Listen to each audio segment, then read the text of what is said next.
Bonjour et bienvenue sur DevLabs, votre laboratoire de développement personnel. Aujourd'hui, nous allons ensemble voir comment planifier sa journée efficacement. Alors, qu'est-ce que ça veut dire planifier sa journée efficacement? Euh, Par exemple, pour le manager, aujourd'hui dans une entreprise, les avantages sont extrêmement nombreux à pouvoir structurer en fait de manière efficace sa journée de travail. Et s'il arrive à correctement planifier sa journée de travail, ça va lui permettre notamment de gagner en temps, de gagner en efficacité, de gagner en énergie, de pouvoir même diminuer son stress, de gagner aussi en disponibilité pour ses collaborateurs et aussi de mieux gérer les imprévus.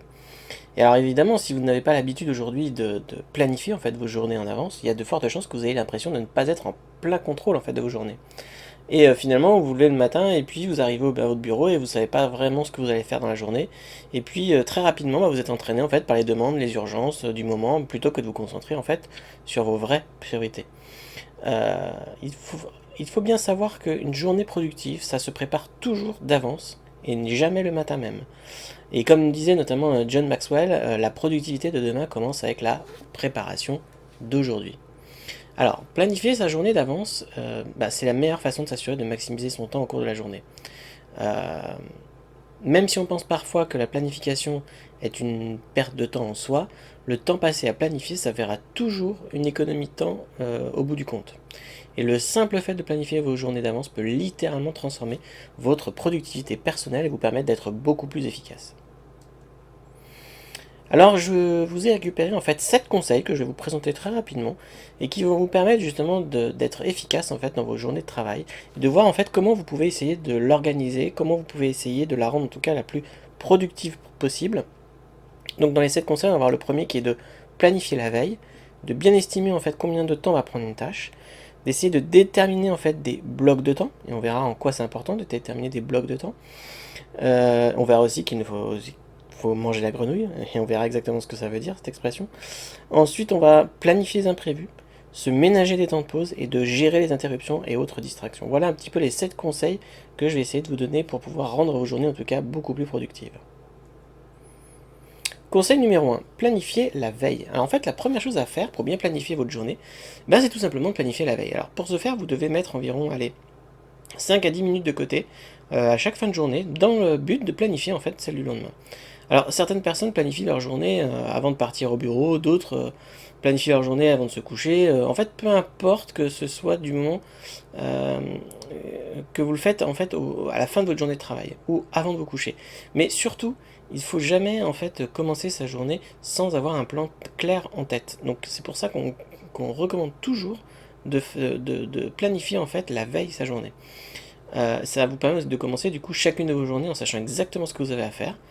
Euh, à l'inverse, si vous avez l'habitude aussi de planifier en arrivant au bureau, vous êtes beaucoup plus à risque de répondre aux demandes et aux urgences du moment plutôt que de travailler sur d'abord vos priorités réelles que vous aurez pris le temps d'identifier dans votre bloc de planification. Donc la planification de la journée du lendemain doit faire vraiment partie de votre routine quotidienne, c'est-à-dire que tous les soirs, vous regardez ce que vous avez à faire pour le lendemain, et surtout ne faites jamais l'erreur de commencer votre journée de travail sans avoir un plan clair de ce que vous allez faire et comment vous allez travailler. Parce que tout simplement, comme je le disais auparavant, les circonstances extérieures vont vite réclamer votre temps. Et surtout, vous devez déterminer un moment fixe pour planifier votre journée de travail, puis en faire une habitude.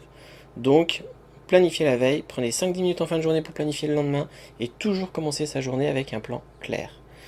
Et voilà, ça c'est super important. Premier conseil. Conseil numéro 2, estimez combien de temps va prendre une tâche. Alors en fait, une fois que vous avez déterminé ce que vous devez faire, c'est-à-dire la veille, on a vu qu'on planifiait la veille, il va falloir déterminer maintenant combien de temps ça va vous prendre. Et alors évidemment, on ne parle pas du temps que ça prendra dans un pays imaginaire, mais vous devez savoir combien de temps il vous faut réellement pour faire quelque chose.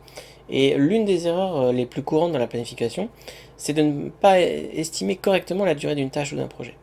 Donc si vous surestimez ou sous-estimez le temps que cela va réellement prendre, et clairement ça va vous allez être dans ce cas-là évidemment dès le départ, vous allez forcément avoir un déséquilibre dans votre planning. Mais le but du jeu en fait ça va être petit à petit d'apprendre voilà, combien de temps vous mettez pour faire les choses, d'essayer de vous chronométrer pour petit à petit en fait apprendre et d'être de plus en plus juste en fait dans la détermination des temps pour des tâches que vous devez faire. Sachez que pire encore, si vous risquez de manquer une échéance ou de perdre un temps précieux pour vous, euh, et, euh, et vous faites perdre aussi du temps pour toutes les parties prenantes, comme vos employés, vos clients, ou votre famille, peu importe. Surtout, ce qui est important à chaque fois que vous essayez de déterminer le temps d'une tâche, c'est d'être le plus réaliste avec soi-même. C'est-à-dire que, euh, comme je disais, prenez toujours une semaine ou deux, suivez votre temps en fait de manière claire et la plus précise possible. Par exemple, combien de temps vous faut-il pour écrire 1000 mots? Ou combien de temps il vous faut pour répondre à un mail? Combien de temps pour faire tel ou tel rapport? Combien de temps il vous faut pour sortir telle et telle analyse? Et ensuite, c'est comme ça en fait que vous allez arriver à planifier votre emploi du temps de façon la plus réaliste possible et ça va forcément améliorer vos chances de réussite.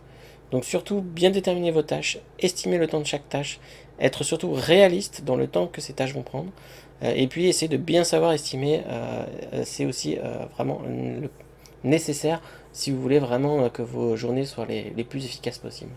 Donc ça, c'était le conseil numéro 2.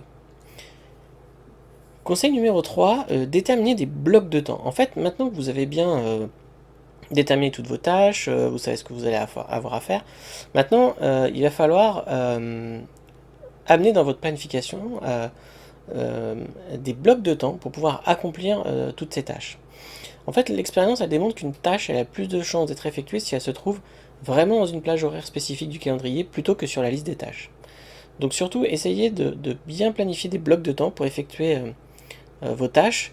Euh, L'idée, hein, c'est que peu importe en fait finalement le bloc de temps que vous allez utiliser, l'idée c'est bien d'amener votre planification plus loin en désignant certains blocs pour des tâches que vous voulez être certain d'accomplir dans la journée. En fait, c'est comme si vous réserviez un petit peu une salle ou des créneaux, en tout cas horaires, dans lesquels vous savez que pendant ce créneau horaire, c'est là où vous allez faire votre tâche. Et une tâche, elle a toujours plus de chances d'être réalisée quand elle se trouve sur une plage spécifique de votre calendrier, de votre agenda. Et ces blocs de temps, ils vous permettront de limiter la quantité de temps que vous passez sur certaines tâches, parce que dans votre esprit, vous savez qu'il y a un bloc de temps qui a été fait, j'ai 1 heure, j'ai 2 heures pour traiter telle ou telle tâche. Et puis ça va donner de la structure en fait à vos journées et ça va vous permettre d'être beaucoup plus efficace. Donc voilà, ce qui est très important, c'est une fois que vous avez commencé à planifier la veille, que vous avez la liste de toutes vos tâches, et bien toutes ces tâches, mettez-les ensuite dans des blocs de temps. C'était le conseil numéro 3. Le conseil numéro 4, on l'appelle manger la grenouille. Alors, qu'est-ce que ça veut dire exactement? En fait, selon Mark Twain, si votre travail consiste à manger une grenouille, il est préférable de le faire à la première heure le matin. Et si votre travail consiste à manger 2 grenouilles, il est préférable de manger la plus grosse en premier. En fait, on utilise cette logique pour dire qu'une méthode de planification consiste d'abord à mettre les tâches les plus difficiles et les plus importantes en premier. Et si vous avez plus d'une tâche de ce type, vous devriez faire la plus difficile avant les plus faciles. Tout simplement. Donc toujours mettre les tâches les plus difficiles et les plus importantes en premier. Au cours de la journée, en tous les cas. Ensuite, pour utiliser cette méthode, vous devez surtout être en mesure de savoir identifier en fait quelles sont vos principales priorités pendant la journée. Et en fin de compte, votre priorité, ça devrait être assez singulière puisque on ne peut pas faire deux choses à la fois. Euh, donc important, toujours être en mesure d'identifier la principale priorité de la journée. Et les tâches les plus difficiles sont souvent les plus sujettes à la procrastination, c'est-à-dire qu'on n'a pas envie de les faire tout de suite, donc on se dit je les ferai plus tard. Et après tout, en fait, la plupart d'entre nous n'ont vraiment pas envie en fait de manger une grenouille, ça c'est plutôt clair. Et donc les faire dès le matin, en fait, ça vous évite de devoir les repousser toute la journée. Donc quand vous commencez avec les choses les plus difficiles, finalement vous arrivez mieux en tout cas à les gérer et une fois qu'elles sont faites, vous avez du temps libre pour faire des tâches beaucoup plus marrantes et plus amusantes. Donc voilà en fait ce que ça veut dire de manger à la grenouille, c'est de toujours, quand au moment où vous créez finalement vos blocs, vous mettez toujours les tâches les plus difficiles et les plus importantes en premier. Bien sûr, pour faire ça, il faut savoir d'abord identifier quelle est la principale priorité de la journée, quelles sont les tâches qui sont les plus importantes, pour en fait éviter tout simplement de repousser ces tâches importantes au cours de la journée. Faites-les plutôt dès le matin en arrivant. Voilà, ça c'était le conseil numéro 4. Le conseil numéro 5, c'est de planifier les imprévus.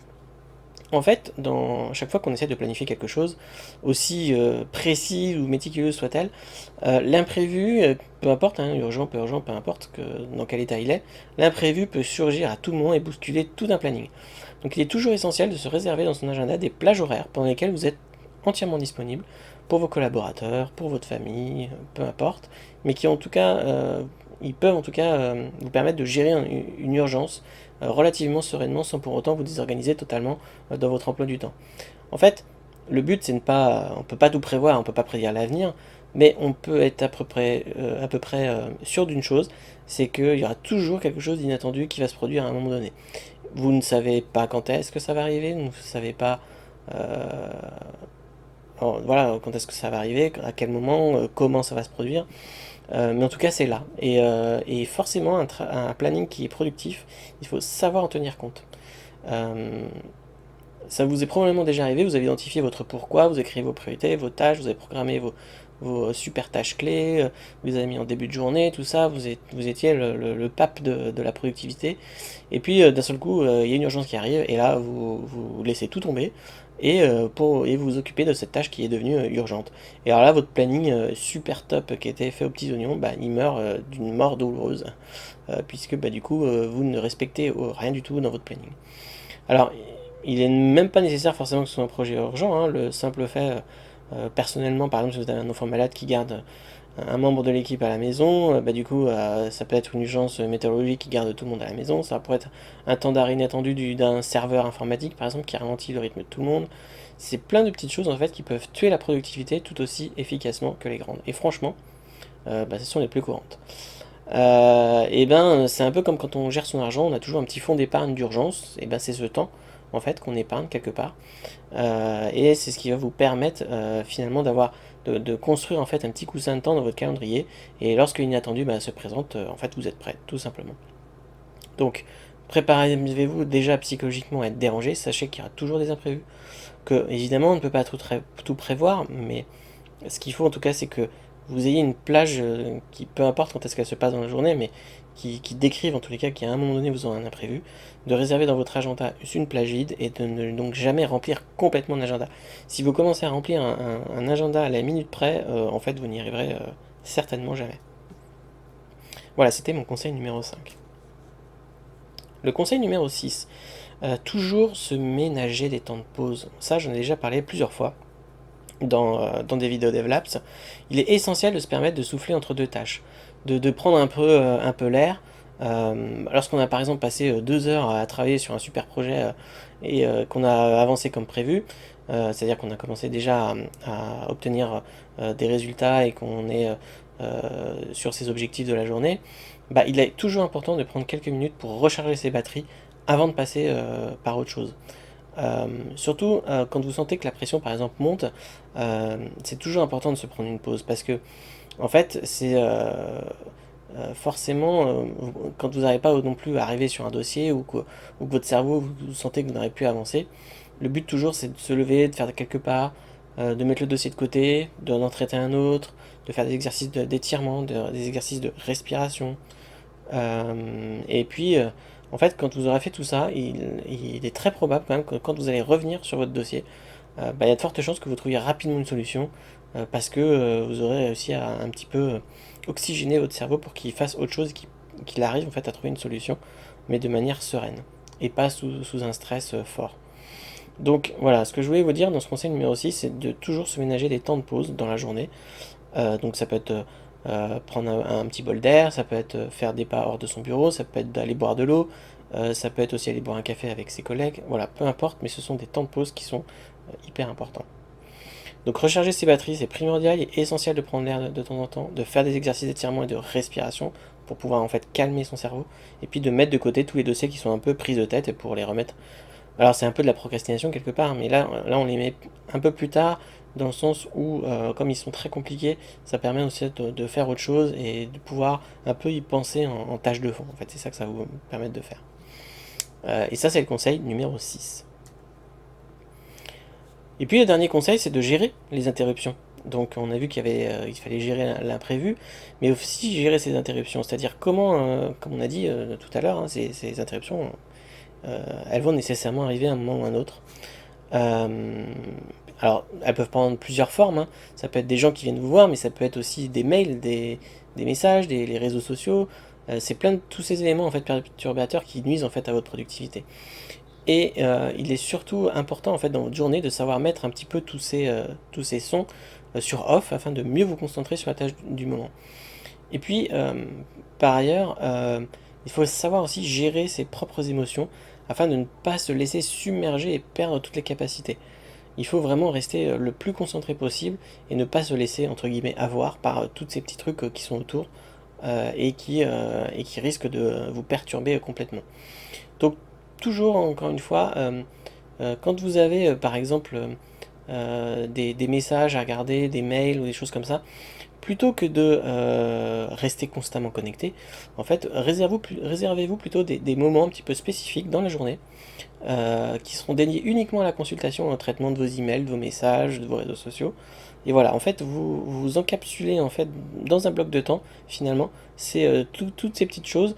Alors vous pouvez en avoir à la rigueur plusieurs fois dans la journée si vous souhaitez, mais dans tous les cas, ne faites pas en sorte d'être hyper connecté et dès que le moindre truc arrive, vous réagissez. Surtout ne faites pas ça parce que c'est ce qui va vraiment nuire aussi à la productivité de votre journée. Voilà, ça c'était le conseil numéro 7 pour gérer les interruptions et les autres distractions.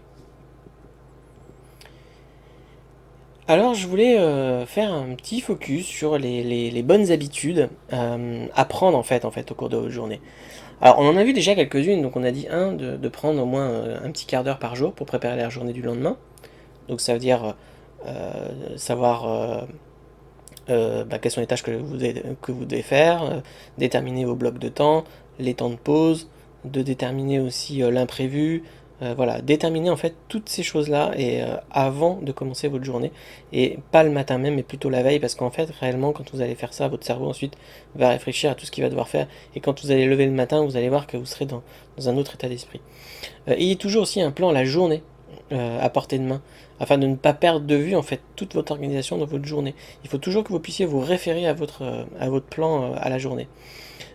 Évidemment, quand on commence vouloir être productif, il va falloir être un peu rigoureux en fait dans son organisation et puis de respecter le planning autant que possible si vous voulez vraiment être efficace, productif.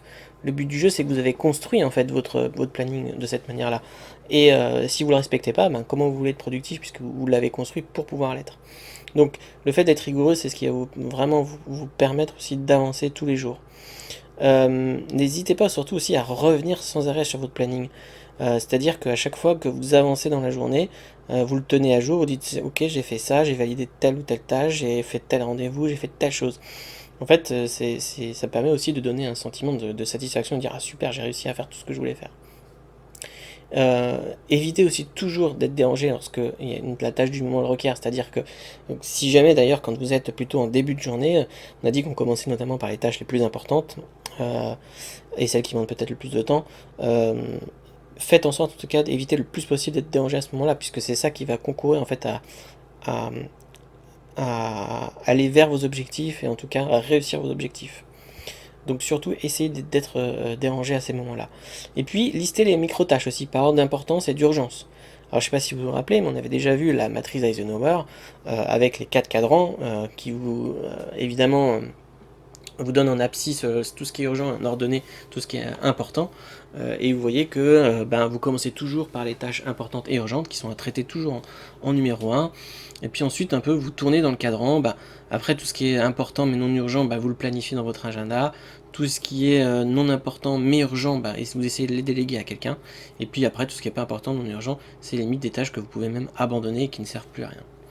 Voilà, c'est un petit rappel sur la matrice d'Eisenhower qu'on a déjà vu dans d'autres vidéos DevLabs. C'était un petit rappel. Je voulais aussi vous faire un focus sur les outils. Il faut toujours essayer quand vous préparez votre journée, d'abord de préparer le matériel et toute l'information nécessaire. Donc finalement, en fonction de ce que vous allez planifier, il faudra faire des préparatifs. Ça peut être si vous avez besoin d'apporter un document spécifique pour effectuer telle ou telle tâche, il faudra évidemment pas oublier d'imprimer le document, mais ça peut devenir une tâche en elle-même. Imprimer le document, le mettre dans son porte-serviette. Toujours préparer un ordre du jour avant de vous présenter à une réunion. Ça c'est, j'ai envie de dire, c'est presque primordial. Vous devez préparer en fait voilà, tout ce qu'il vous faut vraiment pour la journée. Alors ça peut être son matériel informatique, son sac de travail, son sac de sport, même ses vêtements. Vous pouvez même déterminer tout de suite vos vêtements le soir même. Comme ça vous voulez le matin, vous n'êtes pas là en train de chercher. Vous savez exactement ce que vous voulez mettre et vous n'avez pas de questions à vous poser. Plus vous préparez en avance, mieux vous serez en tout cas dans un meilleur état d'esprit au moment de démarrer votre journée. Ensuite, essayez de tirer aussi parti vraiment de toute la technologie actuelle, parce que vous pouvez faire des choses incroyables. En fait, tout est bon hein, pour planifier. Après, votre planning, ça peut être juste une feuille de calcul, mais maintenant, vous avez plein d'outils qui peuvent faire en sorte que vous pouvez aller en fait bien au-delà d'une simple grille. Vous avez du Google Calendar, pardon, qui vous aide à planifier des tâches récurrentes, vous avez des codes couleurs, vous avez des rappels, vous avez des calendriers que vous pouvez partager. Tous ces éléments en fait vont augmenter l'efficacité de votre emploi du temps, et de plus ils vous empêcheront en plus d'oublier ces réunions que vous avez au fur et à mesure de la journée. Mais vous pouvez encore faire plus. Après, vous pouvez utiliser évidemment votre téléphone pour accéder à votre calendrier lors de vos déplacements, et vous éliminer les allers-retours téléphoniques, les courriels pour planifier des réunions, en permettant aux autres aussi de planifier des réunions directement dans votre calendrier. C'est encore une autre... voilà, les possibilités, il y en a plein. Mais il faut surtout garder une chose en tête, c'est que un simple agenda, une bonne vieille liste de choses à faire, ça vous permet déjà d'être bien meilleur et bien plus productif que beaucoup de gens. Donc vous n'avez pas forcément besoin d'un ordinateur, vous n'avez pas forcément besoin de votre téléphone. Encore une fois, d'ailleurs, il ne faut jamais négliger la valeur du papier. C'est-à-dire que tout ce qui est planificateur papier, bullet journal, liste des tâches, sont tout aussi utiles. Vous avez même, je crois, des fabricants de carnets de notes qui font ça, qui sont également assez très tendance là, qui vous permettent en fait d'avoir un petit carnet avec déjà des choses un peu pré-organisées, on va dire, dessus, et ça peut vous servir vraiment en tant qu'outil de productivité. Pour certains, je sais que ça peut être assez intéressant. Mais bon, rien ne vaut évidemment une bonne vieille liste de choses à faire pour garder les individus sur la bonne voie. Et le fait toujours d'écrire les choses, sachez que ça vous évite d'avoir à vous en souvenir. Et la récompense de rayer des choses aussi sur votre liste, c'est quelque chose de très motivant. Donc voilà ce que je voulais vous dire un petit peu pour les outils. Alors comme d'habitude, je vous donne quelques lectures, donc 2 livres sur lesquels ça peut être intéressant pour aller plus loin. Vous avez d'abord Savoir bien s'organiser, comment améliorer sa productivité au quotidien. C'est un petit guide pratique en fait, qui vous permet de gagner du temps, d'apprendre à planifier, prioriser ses tâches. Donc ça peut être intéressant. Parce que comme c'est un tout petit guide, tout ça, vous pouvez en plus le garder. Je crois que c'est en format poche, il me semble. En tout cas pas un gros format, donc ça peut être intéressant, en tout cas les premiers temps, de le garder sur soi pour un peu réviser tout ce que vous avez appris. Vous avez un autre livre qui s'appelle Savoir s'organiser, mieux s'organiser au travail, le guide pratique pour gérer son temps et atteindre ses objectifs, de Émilie Amick. C'est un livre en fait, qui est plutôt un guide vraiment pratique pour mieux s'organiser au travail. Vous allez trouver des solutions pour être plus efficace, pour gérer des situations du quotidien. Et finalement, le but du livre, c'est de prendre quelques moments pour repenser son organisation quotidienne, afin de gagner du temps tous les jours et d'augmenter son efficacité en toute sérénité. Voilà, c'est 2 lectures qui peuvent être intéressantes. Sachez que vous trouverez évidemment encore beaucoup de choses sur Internet concernant l'efficacité de vos journées. Voilà pour les lectures. Et donc, comme d'habitude, une dernière chose, surtout n'hésitez pas à mettre un pouce bleu et des commentaires sous la vidéo, j'ai hâte de voir vos retours. N'hésitez pas à poser des questions, donnez-moi votre ressenti si cela vous a aidé, si vous partagez votre expérience aussi, ça peut être très intéressant. Et si vous avez besoin que je détaille d'autres principes, n'hésitez pas à me demander. Et je n'ai plus qu'une chose à vous dire, allez-y, testez, faites partie de ces bons sceptiques, comme dirait Olivier Roland, que j'aime bien citer. Et sur ce, partagez, likez, soutenez, et on se retrouve très bientôt dans une prochaine vidéo DevLabs. Ciao!